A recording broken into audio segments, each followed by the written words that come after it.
Buenas noches, este video es para la materia de electromagnetismo, en la cual voy a explicar el tema de materiales magnéticos.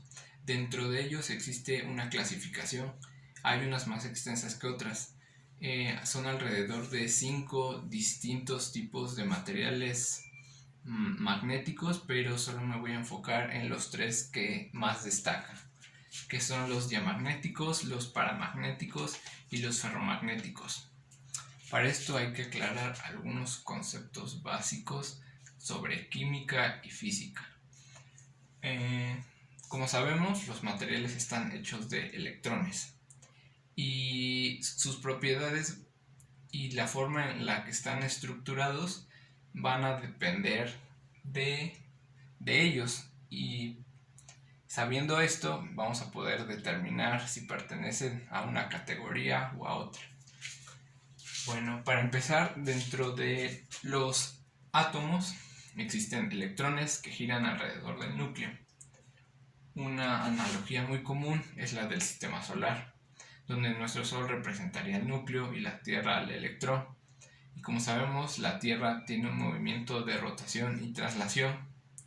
Lo mismo sucede con los electrones, poseen un movimiento de rotación. A este movimiento de rotación se le conoce como spin y puede ir hacia ciertas direcciones. En este caso, el movimiento va en sentido horario, por lo cual se les da el número de más un medio. Cuando van en sentido antihorario, se les denota como menos un medio. Hay que aclarar que existen electrones negativos y positivos, pero estos no dependen de la carga, sino del sentido o dirección de rotación. Este movimiento también produce un campo magnético, es muy bajo, pero lo produce.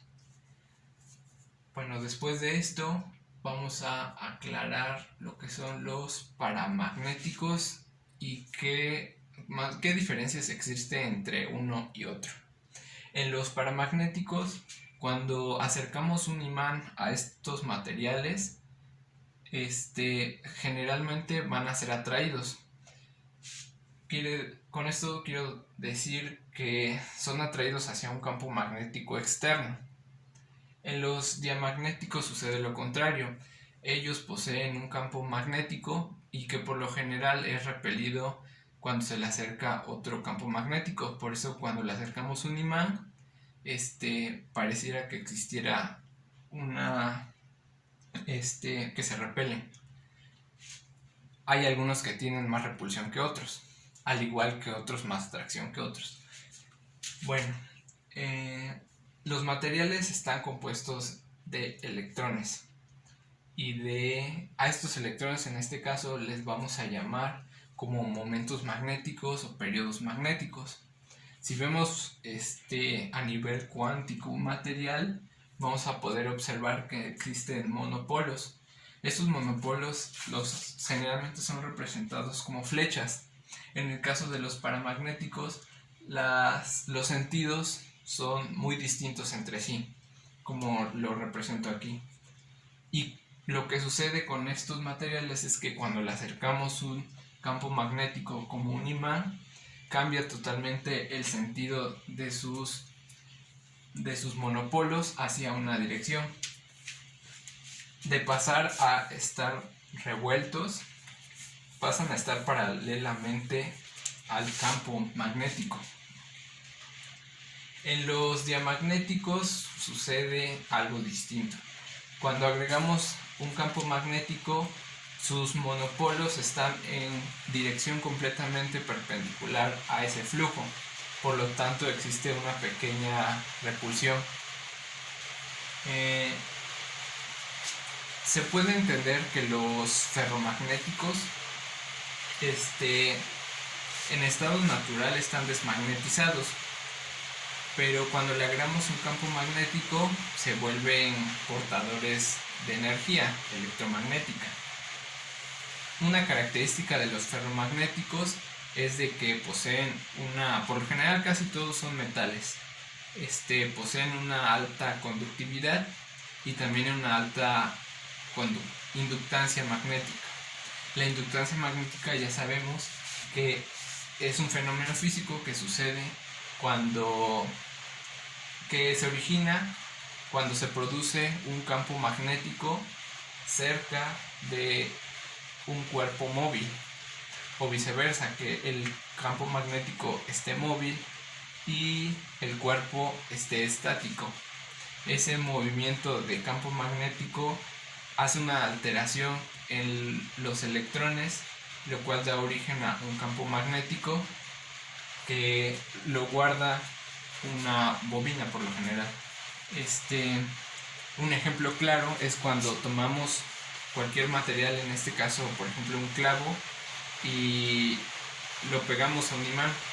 Habrá una clara atracción y luego a ese imán con el clavo pegado lo acercamos la punta del clavo a unos clips o cualquier otro objeto metálico de menor masa, vamos a observar que existe una atracción. Cuando retiramos el imán del clavo, los clips seguirán pegados al clavo. Esto sucede porque siguen cargados magnéticamente.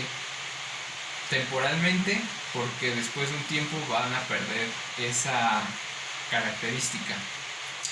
Esto sucede en los ferromagnéticos. Generalmente se encuentra de esta forma, con monopolos agrupados en distintas direcciones, y cuando se acerca un campo magnético, todas se mueven hacia una dirección. Esto puede cambiar con la temperatura de Curie. La temperatura de Curie es una temperatura fija de ciertos materiales que poseen para ser o no magnéticos. Resulta que la temperatura en este tipo de materiales puede alterar sus propiedades magnéticas. Por ejemplo, si agregamos una alteración térmica a un metal, lo calentamos hasta un punto superior a la temperatura de Curie y luego lo acercamos a un imán, no habrá ningún tipo de atracción. En ese momento se convierte en un material completamente diamagnético. Cuando la temperatura disminuye por debajo del punto de Curie, ese material vuelve a tener sus propiedades paramagnéticas, haciendo que otra vez se atraiga con el imán. Bueno, ahora voy a explicar cómo diferenciar si un elemento es o no diamagnético o paramagnético. Para ello vamos a utilizar únicamente el número de electrones que poseen los elementos. En este caso, por ejemplo, el oxígeno, que tiene 8 electrones, se va a representar de esta manera. En química vimos que cada elemento tiene cierta configuración magnética. Esto apoyados de la tabla de Moller, la cual nos dice que el número que se encuentra a la izquierda es el nivel o periodo del átomo. Estos son representados como capas. Por ejemplo, son los que comúnmente vemos en su estructura como órbitas. Esto es lo que representa el número de la izquierda. La letra que se encuentra a un lado del número es el nivel atómico y el exponente que tiene es el número de átomos. También se les... bueno, este es el orbital.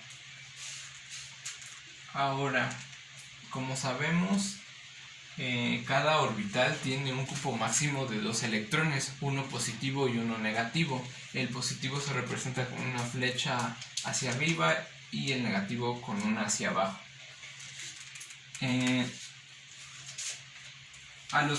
A cada nivel le corresponde cierto espacio de orbitales. En el caso de los S tienen 2 orbitales, en los P tienen 3 orbitales, en los D tienen 5 y en los F tienen 7. En cada orbital caben 2 electrones y es por eso que lo representan aquí. Por ejemplo, en el S son 2 porque tiene 1. En el 3, en el P tiene 6. Por lo tanto tienen 3 orbitales y caben 6 electrones. En el D tienen 10 electrones porque hay 5 orbitales. Y lo mismo para el F. Al representarlo vamos a agruparlos en pares. Empezamos desde el 1, 2, 3, 4, 5, 6, 7, 8. Como podemos poner en el orbital S 4 electrones. Es por eso que cumplimos aquí los 4. Y proseguimos con el orbital P. En él caben 6 electrones, pero los que nos sobra de nuestro elemento son 4 y los vamos a acomodar de manera que primero van a ponerse los que están en sentido hacia arriba, o sea, los electrones positivos, y ya una vez completados esos vamos a hacer los negativos. A esto se le conoce como principio de exclusión de Pauli. Nos damos cuenta que ya cumplimos los 8 y su configuración electrónica sería 1s2, 2s2 y 2p4, y ya cumplimos los 8 electrones. Como vemos, en su último orbital tiene un par, lo que corresponde a un material diamagnético. Lo mismo sucede con el hidrógeno. Ahora, un ejemplo de un material paramagnético es el aluminio. Hay elementos que tienen cantidades muy grandes de electrones, por lo cual sería un poco tedioso agruparlos en este método. Por eso es recomendable que para diferenciarlos usemos la última configuración electrónica del elemento. En este caso, la del aluminio es 3p1. Como sabemos, en el nivel 3 hay espacio para 3 orbitales y 6 electrones, pero únicamente nos indica que vamos a ocupar uno. En este caso es este que pusimos aquí, en dirección positiva. Y como vemos, está solo, no tiene el otro electrón negativo, y por eso se puede deducir que es un material paramagnético. Y bueno, como ya hemos visto, es muy fácil conocer a qué propiedad corresponde cada tipo de elemento. En los ferromagnéticos generalmente son materiales hechos de hierro, cobalto, níquel y sus aleaciones.